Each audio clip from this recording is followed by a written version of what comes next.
ओ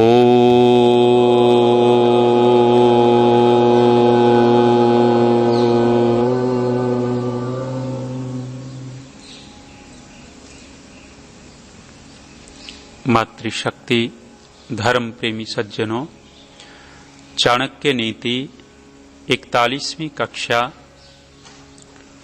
किसको कैसे वश में करें वो उपाय आचार्य चाणक्य बताते हैं।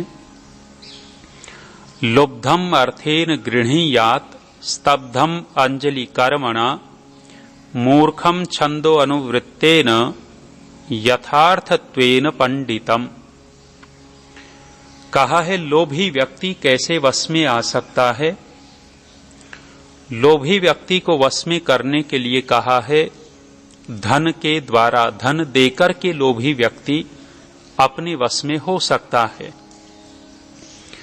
लोभी आदमी बहुत बार अनर्थ करता है और वो अनर्थ करते हुए कई बार लगता है हानिकारक बहुत है, लेकिन उस लोभी आदमी को वश में करना हो तो लालच देकर के उस व्यक्ति को वश में किया जा सकता है और उस व्यक्ति से अपने प्रयोजन पूरे करवाए जा सकते हैं। यदि कुछ दे दिया तो आपकी बातों में आ जाएगा और जो आप चाहते हैं लोभ के कारण वो व्यक्ति काम कर सकता है। आगे कहा स्तब्धम अंजलि कर्मणा। और जो अहंकारी लोग होते हैं, अभिमानी लोग होते हैं, उनके लिए कहा है अंजलि कर्मणा, अर्थात हाथ जोड़ करके, अर्थात अहंकारी लोगों को ज्यादा सम्मान दे करके अहंकारी को वश में किया जा सकता है। जितने भी अहंकारी लोग हुए हैं, अभिमानी घमंडी लोग हुए हैं, वो उनकी कमजोरी होती है, वो चापलूसी पसंद करते हैं, वो अपनी बड़ाई पसंद करते हैं। अहंकारी व्यक्ति की सबसे बड़ी कमजोरी होती है वो अपने चापलूसों को अपने आसपास रखता है, अपनी बड़ाई करने वाले लोगों को अपने आसपास रखता है। और अहंकारी व्यक्ति को यदि अपने वश में करना है तो उसकी बड़ाई करते रहिए, वो आपके वश में रहेगा। तो अभिमानी अहंकारी व्यक्ति को वश में करने का उपाय आचार्य चाणक्य कहते हैं उसकी बड़ाई करना, उसके सामने हाथ जोड़ करके रखना। अहंकारी व्यक्ति को ये कार्य अच्छा लगता है। तीसरा कहा है मूर्ख व्यक्ति को कैसे वश में करें। मूर्खम छंदो अनुवृत्तेन। मूर्ख व्यक्ति का उसके अनुकूल कार्य करके वश में किया जा सकता है। कोई मूढ़मती हो, मूर्ख हो, जिद्दी हो, उसके अनुसार कार्य कर दीजिए, आपको अच्छा मानने लग जाएगा।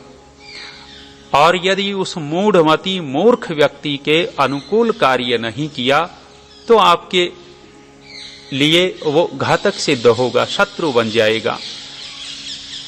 ऐसा ही तो हुआ यहां। यदि मूढ़ आदमी की बातों को मानते रहते, मूढ़ आदमी की चापलूसी करते रहते, उनकी जय जयकार बोलने लग जाते तो सारे काम ठीक थे। और मूर्ख व्यक्ति के चापलूसी नहीं की, जय जयकार नहीं की, उसके मन के अनुकूल कार्य नहीं किया तो रास्ते में कांटे बो रहे हैं, रोड़ा अड़ा रहे हैं। तो कहा है मूर्ख व्यक्ति को उसके अनुसार कार्य करके वश में किया जा सकता है। आगे कहा है यथार्थत्वेन पंडितम। और जो बुद्धिमान लोग होते हैं, पंडित लोग होते हैं, विद्वान लोग होते हैं, उनके सामने सत्य बोलने से वो वश में हो जाते हैं। उनके साथ जितना सरलता का व्यवहार करेंगे, निश्चलता का व्यवहार करेंगे, विद्वान व्यक्ति, पंडित व्यक्ति वो अपने आप वश में हो जाएंगे। अर्थात विद्वानों को, पंडितों को, बुद्धिमानों को झूठ प्रिय नहीं होता, छल कपट प्रिय नहीं होता। तो ब्राह्मण लोग, पंडित, विद्वान, विप्र लोग छल कपट रहितता के व्यवहार से वश में हो जाते हैं। आगे कह रहे हैं कि बड़ी चीजें होने से भी क्या फायदा। वरम न राज्यम न कु राज राज्यम, वरम न मित्रम न कु मित्र मित्रम, वरम न शिष्यो न कु शिष्य शिष्यो, वरम न दारा न कुदार दारा। कहा कि उस राज्य का होना भी क्या होना है, इससे अच्छा तो राज्य न हो वो भला। कौन सा राज्य? कुराज राज्यम, बुरे राजा का, किसी दुष्ट राजा का राज्य हो तो उस राज्य के न होने से ही अच्छा है।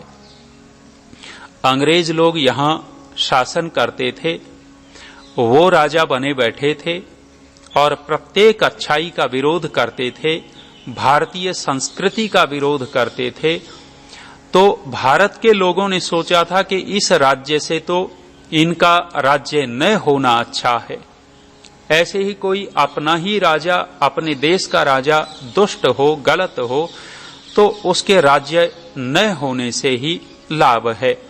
कहा वरम न मित्रम न को मित्र मित्रम, कह रहे हैं कि मित्र को मित्र हो इससे अच्छा है बिना मित्र के ही जीवन कट जाए।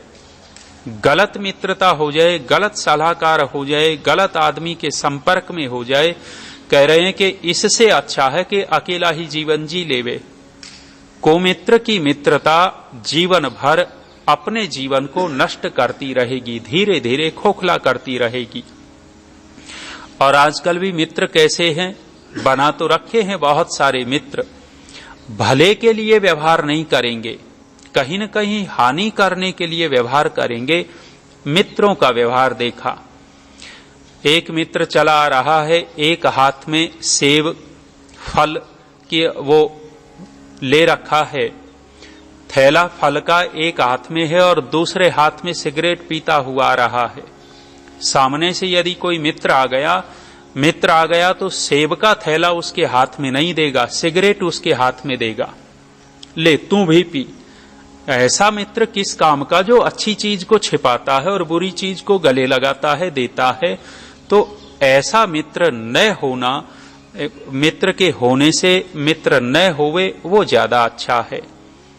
कहा वरम न शिष्यो न कुशिष्य शिष्यो, कहा कि कुशिष्य हो, गलत शिष्य हो, गलत छात्र और विद्यार्थी को पढ़ाना पड़े, इससे अच्छा है कि बिना शिष्य के ही गुरु रह लेवे।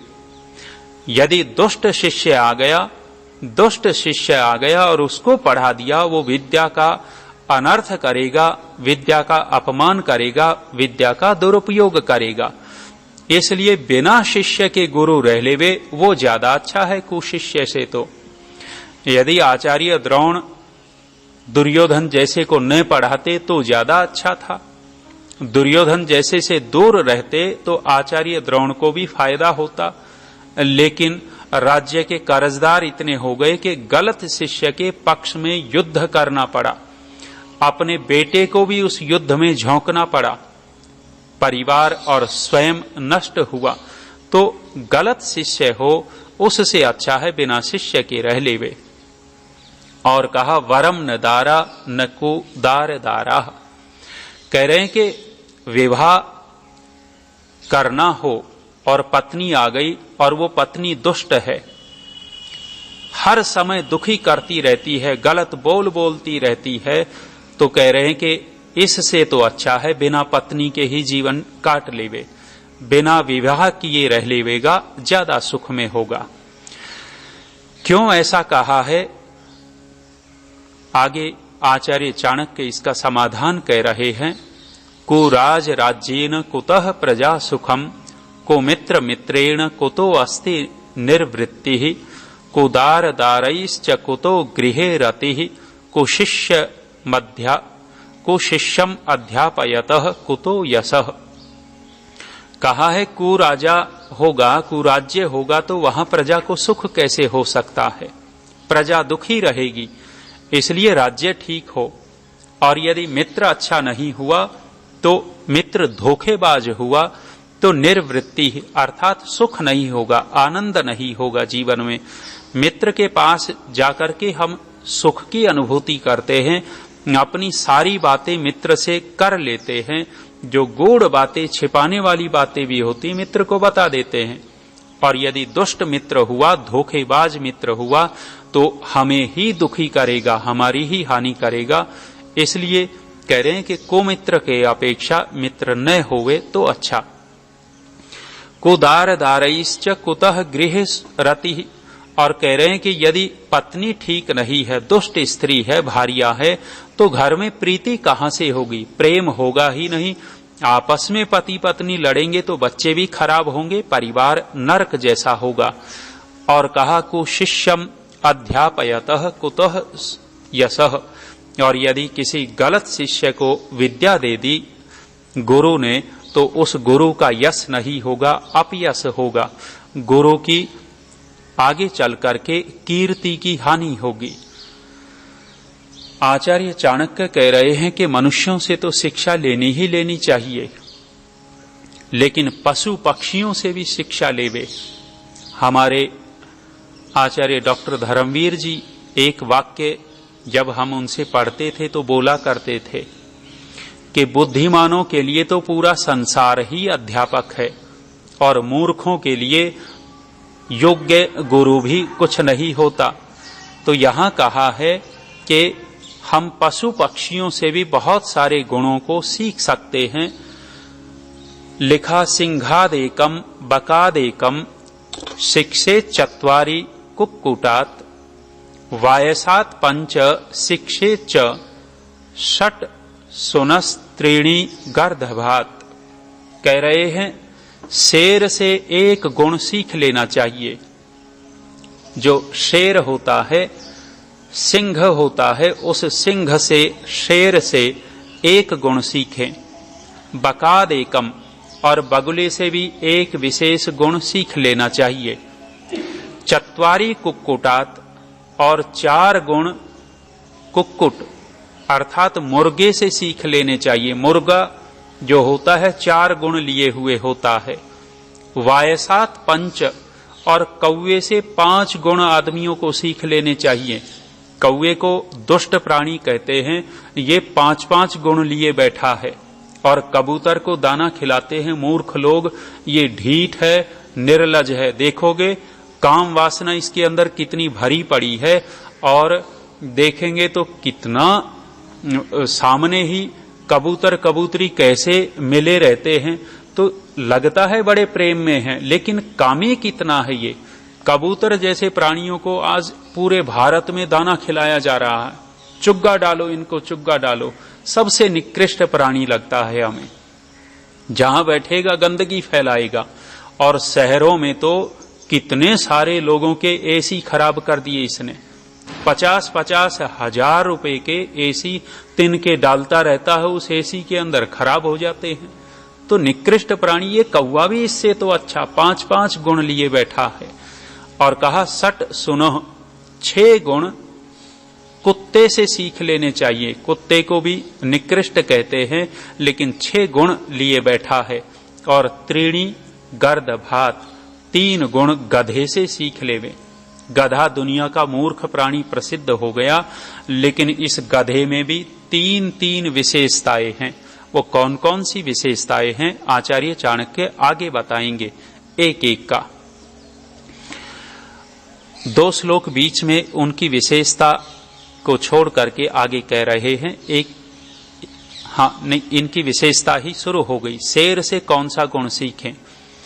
प्रभूतम कार्यम अल्पम वा यन्नरः कर्तुम इच्छति सर्वारंभेण तत्कार्यम सिंहादेकम प्रचक्षते। शेर से कौन सा एक गुण सीखना चाहिए? तो कहते हैं सिंह जो है अपने शिकार के लिए पूर्ण ताकत लगा देता है। शेर की विशेषता ये है कि जब शिकार करता है तो अपनी पूरी की पूरी ताकत झोंक देता है। ऐसे ही व्यक्ति यदि कोई पद हासिल करना चाहता है, अपना लक्ष्य प्राप्त करना चाहता है, तो व्यक्ति को उसमें एक बार तो अपनी पूरी ताकत झोंक देनी चाहिए। पूरी ताकत झोंकेगा, सफलता मिलेगी। कहा है वह गोली के सामने आने पर भी रुकता नहीं है शेर। गोली चल रही हो और शिकार उस शेर के सामने है तो गोली की भी परवाह नहीं करता, अपने शिकार को वो पकड़ता है। तो शेर की एक विशेषता पकड़ी कि शिकार करने में वो अपनी पूरी की पूरी शक्ति को लगा देता है। ऐसे ही व्यक्ति यदि अपने लक्ष्य को प्राप्त करना चाहता है तो अपनी पूरी ताकत झोंक देगा, तो लक्ष्य निश्चित रूप से मिलेगा। आगे कहा है बगुले से कौन सा एक गुण सीख लेवे। इंद्रियाणि च संयम्य बकवत पंडितो नरः देश काल बलम ज्ञात्वा सर्व कार्याणि साधयेत। बगुले की विशेषता देखिए। कह रहे हैं कि बगुला कैसे जब तालाब में एक पैर पर खड़ा रहता है, बिल्कुल चुपचाप, बड़े ध्यान लीन होकर के, जैसे सभी इंद्रियों को इसने समाहित कर लिया है, रोक लिया है, चित्त को एकाग्र किए हुए है और देश काल परिस्थिति को समझ करके चौंच डालता है नीचे। बड़े शांत ढंग से खड़ा रहता है और जैसे ही मछली पास में आई, मौका पाया और झट से ही पकड़ ली।